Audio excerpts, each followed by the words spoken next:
do I dare to say, Kirk in Iowa. You're on the Rich Eisen Show. How are you?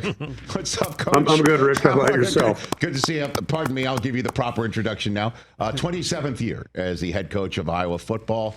20th ranked overall going into this big weekend game against Oregon and in front of the home folks here on the Rich Eisen Show. Good to see you, Coach.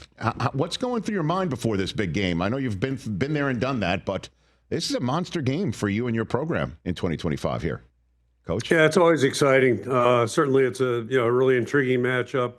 Oregon's been good for a long time. They're certainly really good right now. Had a great year last year. They've lost 2 games this season and last, so it just tells you the level they've been playing at. They've recruited really well. They've got an excellent football team.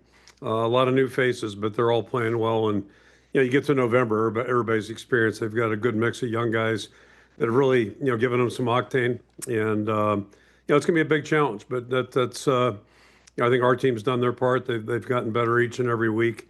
So, we're going to have to be at our absolute best Saturday to have a chance in this one. And if you don't mind sharing about what you tell your team for in a week like this, because, again, you've been around, you've been there, done that, you've played big games, you've won championships. The question I have for you is, do you tell these young kids, hey, we can grab attention here in a way and respect? Do you play that card with your team, Coach? Yeah, I mean, not really. These guys are in college. They're pretty smart, and they certainly know what's going on. I think they know what's at stake here and what the benefit is of winning a game like this. And we've been fortunate to win a few over the years. So there's certainly a lot of upside involved. And bigger picture is, our goal each and every year is to try to improve each week, see if we can't become a better team, as the season goes on. I think we've done that so far this year. 8 games into it, we're a better team now than we were a month ago. That's for sure. But then to your point, you get a team like this coming in here. It's a big step up. So we'll have to be at our absolute best. We had a great game here at the end of that first block of games, our five game block against Indiana. We came up short there in the last 2 minutes. But it's going to be another type of challenge like that, and we'll have to play like we did against Indiana, only a little bit better to be in the ball game against these guys. All right, I might alienate my radio listeners with this question, Coach, but whose artwork is that over your right shoulder on the cabinet behind you? I have to That's ask my that. grandson, Beckett, actually. That's Cooper DeJean up there in an Eagle uniform. So he's a big Cooper DeJean guy. Okay, it makes sense. So that's Cooper? That's Cooper DeJean over your right shoulder. Okay. Yeah, as a pro. Yeah. Okay. And over your left shoulder, I don't know, is that a John Wooden pyramid? I don't know what it is. Yeah, that's we use different things during the course, and that's probably from 15 years ago. But yeah, during the course of camp and what have you, we usually have some things we'll share with it. And John Wooden's timeless. What a great teacher he was. Did you ever cross paths with him before his passing at all? Never had the chance to meet him in person, but certainly remember watching his teams growing up, and then just a big fan of his. Reading his books or what have you. And that's one thing about sports, I think, in life in general, but certainly sports. A lot of the lessons you learn and the lessons you can teach, those are really timeless. Well, I mean, what do you think Wooden came up with that is somewhat groundbreaking that you are using today, or that is part of your coaching acumen, Coach? Yeah, I don't think there's much that's groundbreaking, quite frankly, in teaching or coaching. But I mean, one of the first things that starts out, and it's probably more true now than ever, just his dissertation, on how to put your socks and shoes on, which, as simple as that sounds, I remember coming here 27 years ago, and a big fad at that time in college football was spatting up. And whoever, I can't remember our sponsors shoe-wise, I think it might have been Reebok, doesn't matter. But anyway, they were not happy about guys spatting. And I remember calling Bill Tessendorf, who was our trainer in Cleveland and then Baltimore. Unbelievable guy and just a really wealth of knowledge. I remember calling Tess to ask him about the medical benefits of spatting. And he said outside of the first 3 minutes, really no benefit at all. It's more, for aesthetics and what have you. And, he said, then I'll never forget this. He says, but most guys in the NFL really they don't even tie their shoes well. So, hence the spatting might be helpful. And I think that's a good illustration. I mean, you just can't assume anything with players when they come in. You've got to start at the start, and we try to do that each and every year. as we, move forward with our team. Well, as you know, this day and age, though, you tell that to the wrong player, you might say, "I'll go to the portal where a coach doesn't tell me how to tie my shoes." You know what I mean? But you got to make it their idea. You got to be very careful how you present things nowadays. Well, I mean, and Kind of like marriage, I mean, you've been there. hey, that's true. No, that's true. How long have you been married? So I should know. That's a great question. 1979. So Okay, let's we're not. coming up on 50 here pretty quick. I didn't mean to give you math on this test. So I guess Appreciate that. well, that leads me to relationships and how things are changing in the college football world. Kirk Ferentz in his 27th season at Iowa here on the Rich Eisen Show. How did the recent firings of James Franklin and I guess Brian Kelly being another, just two of the bold names in your profession, just a couple win streaks, losing streaks that cost them their jobs, Coach? Yeah, I mean, it's really, unfortunately, a sad reflection of the world we're in right now, and we're not going to change it. Certainly, all of us that follow college sports, and I know you do, and you're on a couple different levels, pros and what have you. But I spent 6 years in the NFL. In a lot of ways, we've become the NFL, although. We lack some of the good things the NFL has. Start with the salary cap. Start with, clear enforcement and consistent enforcement of rules and regulations. So we don't do that. But but a lot of the bad things that come with that have crept into our existence, and those are two illustrations. There's more than two. I remember when Coach Helton got fired at Southern Cal a couple of years ago. I believe it was in September, and that kind of struck me as interesting in that. If you had that kind of doubt going into a season, I'm not sure why you'd have a coach in place. To me, those are decisions that typically get made in the offseason.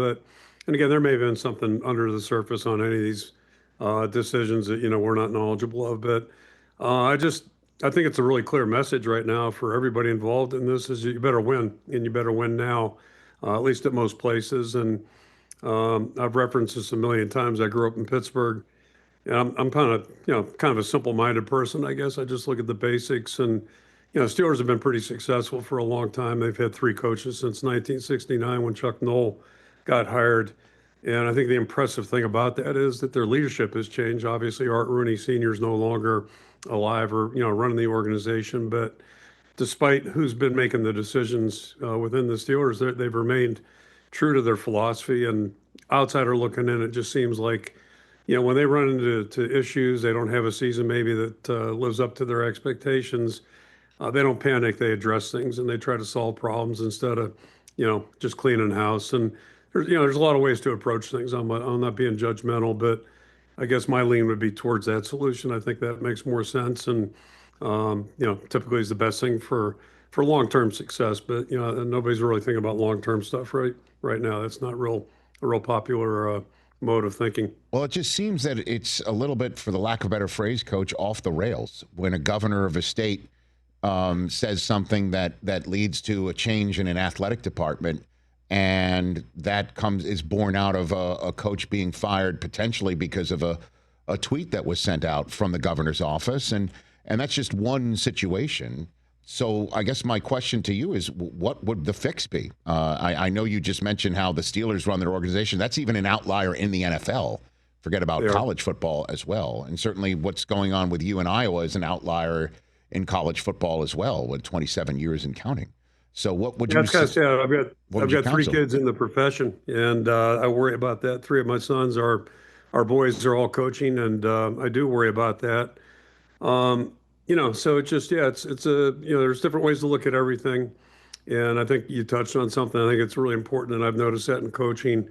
Obviously, NIL, revenue share, all that stuff. So it's a new world for us. But the biggest thing in my mind that's changed is just, the noise from social media. And, I spend a lot of my time trying to think about, what are our guys hearing, what kind of, and that's always been true in coaching. You worry about what are parents or family members talking to players about.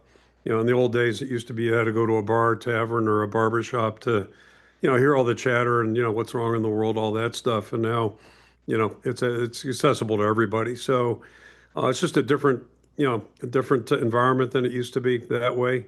Not all it's healthy, unfortunately. A lot of good things on the internet, I'm sure, and social media. But, it just presents a different challenge. And I think that's influenced the way a lot of people think, and including people making decisions on the futures of programs. So, um, I just always go back to Marv Levy. Had a great quote about, if you listen to the people in the stands too much, you're going to be sitting with them. And I think that's if you're in a leadership position, you really need to kind of, bear that in mind. I don't know if you heard Drake May had all his wise years of 23, 24 years old. He said about what the social media, he says, why would I, receive criticism from somebody I wouldn't take advice from? I heard that. And I'm like, okay, like that sounds reasonable. You know what I mean? Like that's something you should put on a pyramid behind you. You know what I mean? I do, Rich, and it's something I tell our players all the time. You think about life. I mean, how many people do you really care what they think about you and what you're doing?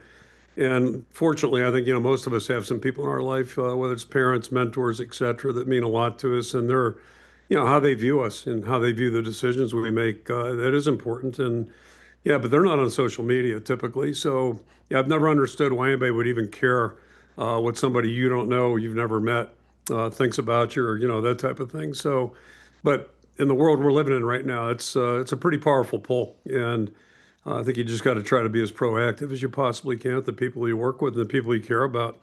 Starting with your kids at home. It's a really challenging time, I think, to be a parent, to be an educator, certainly a coach, and it's just really interesting times right now. Yeah, I'm with you on that front. I only take that sort of stuff from people in my inner circle and George Kittle. I'll take it from George. There you go. You know what I mean? He's good Iowa guy. He's like every tight end in the National Football League. It's pretty much his story's a good one for sure. Well, that's for sure. You got a good Kittle story? Do you ever have to? I actually coached his dad. I'm old enough. I coached his dad in 1981. My first year here, he was our left tackle.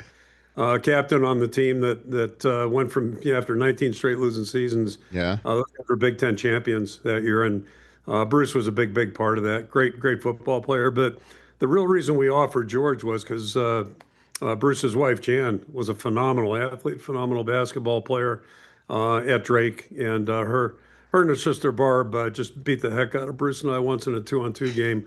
I had a whole different level of appreciation for women athletes after that point. But that's where George's athleticism comes from mom, not from dad. I appreciate you confirmed that for us. Good luck against Oregon. Let's do this again real soon. Thanks for the time, Coach. You want this, you got that. No way, watch them walk right past you. Run fast while you have the chance. Don't speak, let them look right at you.